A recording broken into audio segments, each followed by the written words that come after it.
everybody. Today we're going to do another painting, which is going to be in oils. Let me start off by showing you my palette. I have Cad Yellow Medium, Cadmium Red Medium, Alizarin Crimson, Ultramarine Blue, Cerulean Blue, Burnt Umber, and White. Here I have a mixture of 20% linseed oil with some mineral spirit added to it. And this is one of my favorite brush. It's from Princeton. It's a number 6 Catalyst Pro Tip. Great brush. It's very smooth when applying the paint. So I'm starting off with the sky here. What I did was mix a little bit of ultramarine blue with the alizarin crimson and just a little bit of burnt umber. Trying to do an evening sky. Palette's just moving around a little bit here. I find these brushes to be great with ever since I've discovered these brushes. They've been like my faves.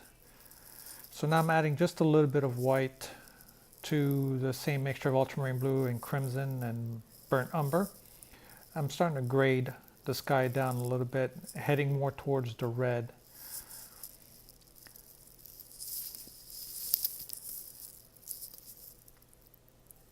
There you go. Now, as you will see, I'm starting to add cadmium red medium with this mix. And the reason for that, if you're trying to get a beautiful purple, I would go with alizarin crimson and ultramarine blue. It makes a beautiful, beautiful purple. But the reason why I use cad red on this particular instance is because when you mix cadmium red medium and ultramarine blue, you get a nice purple, but it's more of a muted purple, which was what I was looking for. And here I'm using cadmium red medium with yellow medium, and I'm letting it mix a little bit. As you will see later on, by having these colors a little bit muted, I'll be able to put highlights and they'll show through a little bit better. Just trying to drop the chroma down a little bit. And what I mean by that is the intensity of the colors. I don't want them too intense right off the bat, because if I ever put pure color or highlights, then they won't show up as much. So here I'm also adding the cadmium red with a little bit of white. Adding all over. It's muting down the colors a little bit, but then again, I just don't want the clouds to be too strong right off the bat. Same thing here, just going randomly with the sky. Also, I'm still with the cad red medium with white. I know initially it's starting to look, it's a little bit dark, but as you'll see as we continue on, now I'm actually using number 4 flat from Princeton.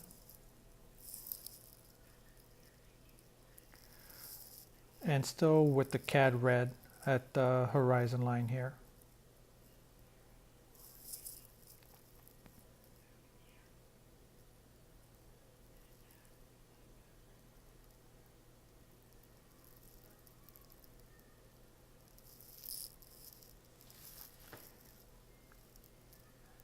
And I will be mixing this time ultramarine blue with alizarin crimson for, this mauve, I guess you want a mauve purple that I'm doing here.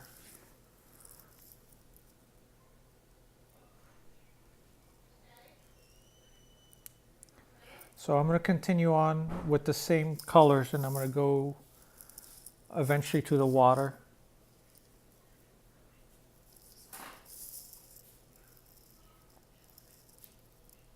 There you go.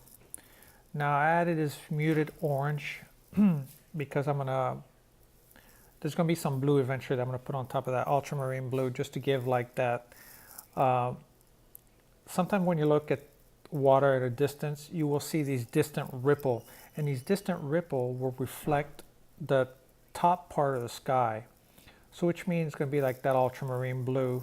And your eyes are going to mix the colors and turn it a little bit greenish blue, as you can see.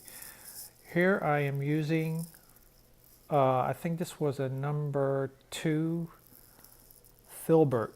Actually, I know it looked a little bit on the flat side. This is because when I was mixing the paint, but this is a filbert from Princeton as well. I love the way they glide on the canvas. It's just like, I love this brush. They're well flagged. They pick up a lot of paint for a synthetic brush. So far, they've been like the top for me.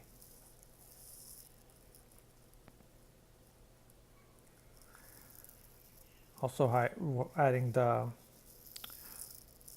distant landscape, which I used ultramarine blue with a little bit of a burnt umber on that, and a little bit of white, just to bring down the chroma also, and to show that it's distance. This is just a cheap fan brush, and lately this has been my favorite go-to fan brush for painting. Now I'm just adding the foreground grasses.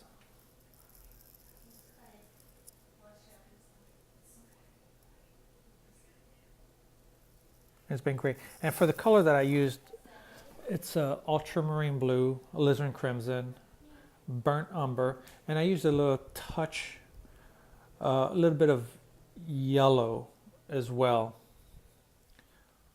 I didn't just want like a pure dark purple color, so I toned down the color a little bit and graded down just a tad.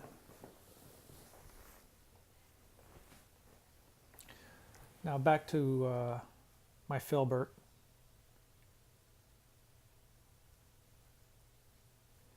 Now I'm adding touches to the water, some of the reflection from the sky. I'm adding some of the red from cadmium red that I was using earlier in the sky into the water as well. So, and I'm just trying to bring out this orange, and in order to bring out some of the colors, how should I say, I wanted to show how bright the orange was, so I used some of the muted red and white, which kind of brought down the chroma, a little bit of the red, and just as you can see, the orange kind of pops out a little bit more. I was afraid to go too bright of an orange, then it would just, it would have just offset things a little bit.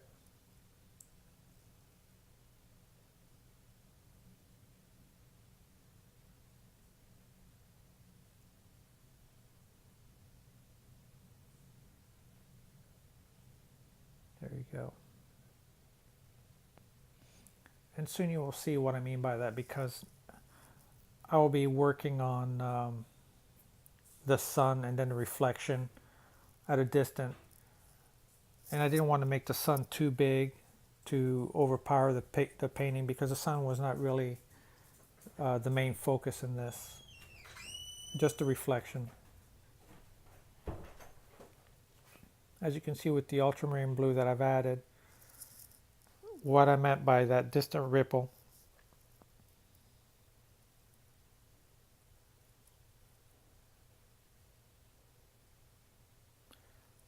It's just this part where it gets a little bit tedious with, adding some of the details and whatnot.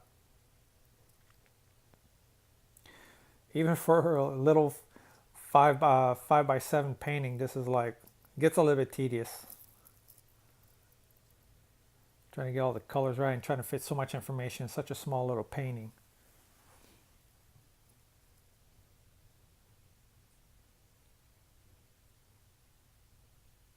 There we go. Just that part of you that just wants to continue and not stop.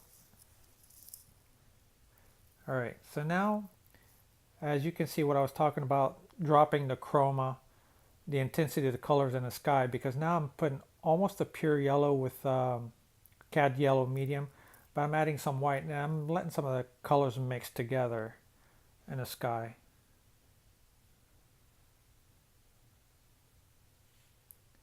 See, had I done this, had I let the chroma a little bit too high, then that yellow would not have come out as well. Actually, I could even intensify that yellow even a little bit more, but I really didn't want to. I didn't want to take too much attention away from the whole painting because that highlight is what you would have just focused on that a little bit too much. So now I'm using a little round brush.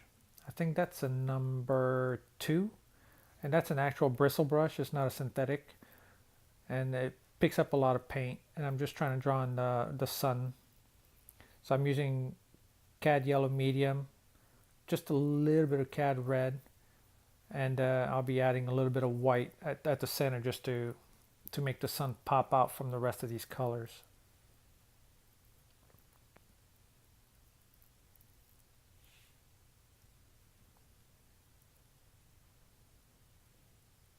Actually, that's not a 5x7. I don't know what I was talking about. This is an actual 6x8.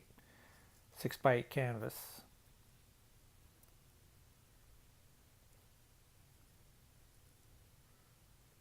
Here, we're working on the reflection. And because the chroma was a little bit higher on the water, I had to add a little bit more pure yellow in order to show a little bit more. Back to the old friend brush here.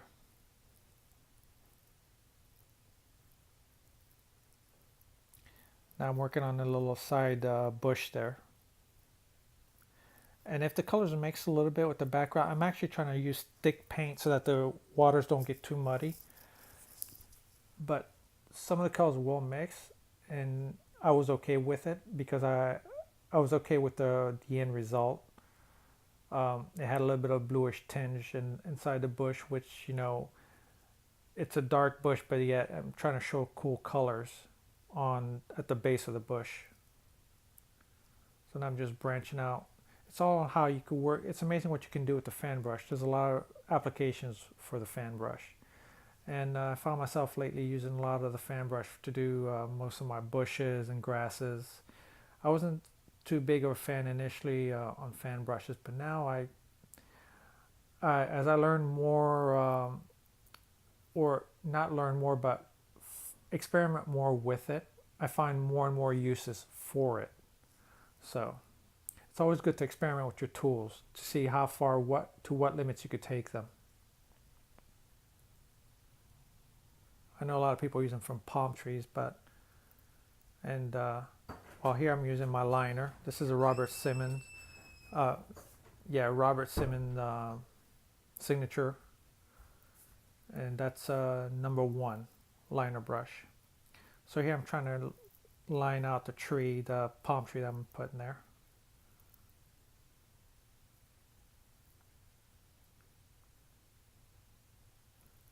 So basically this is like the stage and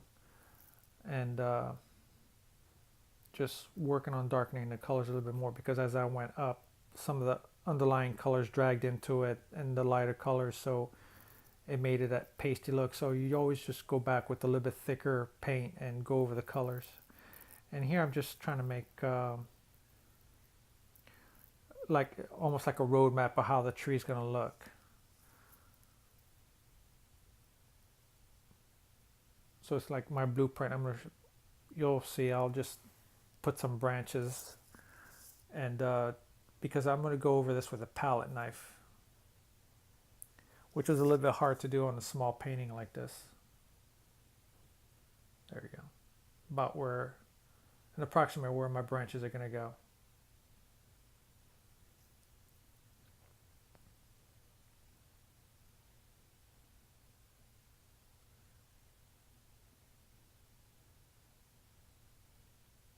There you go. Now, if I wanted to do it with the liner brush and just, I can, but I would have to use thicker paint or wait till the bottom layers dry a little bit. And here's my spade palette knife. It's one of my favorite ones. If you use a smaller knife, it would have been a little bit stiffer, a little bit harder to do. So I use the longest one that I have, since the tip is a little bit more flexible and I could bend it to however I want it. Now, the reason I did it with the palette knife was to, one, for texture effect, and two, you will see towards the end as I'm doing this tree, I will give the tree more definitions using the liner because the paint is so thick, it was applied so thick that I'm able to make strokes with it. And you'll see what I mean by that soon. So just make sure when you apply paint onto your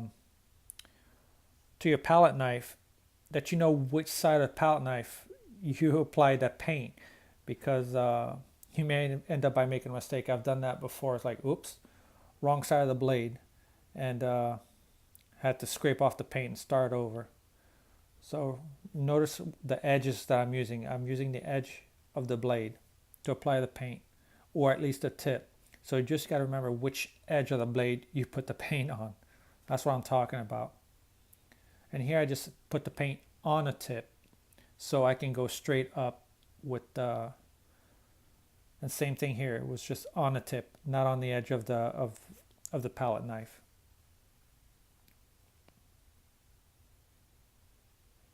So it's all about how you got to just remember how you apply the paint, where you put the paint on the knife, and how to apply.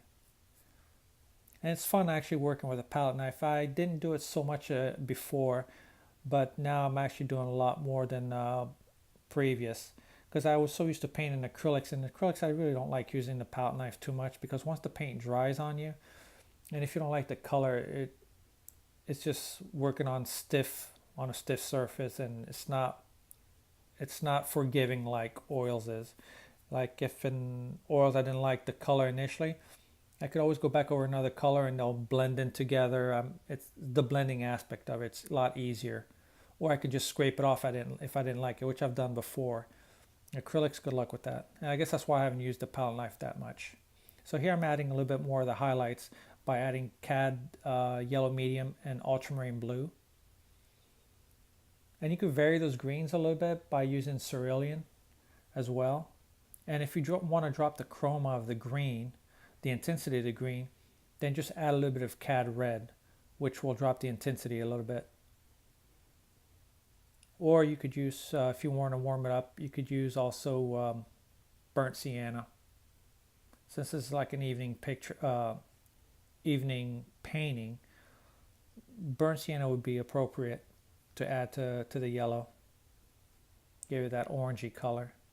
Now remember, I am applying it thick, and you watch what I'm going to do with the liner brush eventually.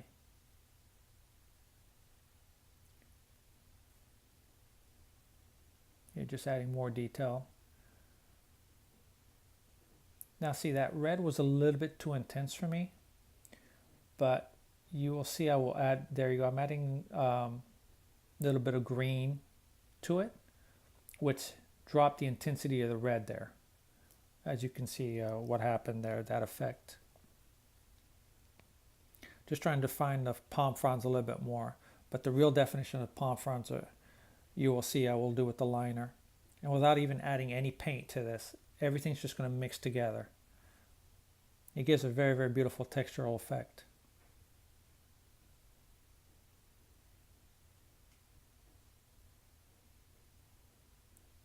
So here we go, adding more of the yellowish. Just I'm varying my greens a little bit on each frond. I'm not using the same green. Sometimes I'm going back and forth between the cerulean blue and Cad yellow, and then the ultramarine blue and Cad yellow, just to vary the greens a little bit, depending how closer to the sun they are or further away.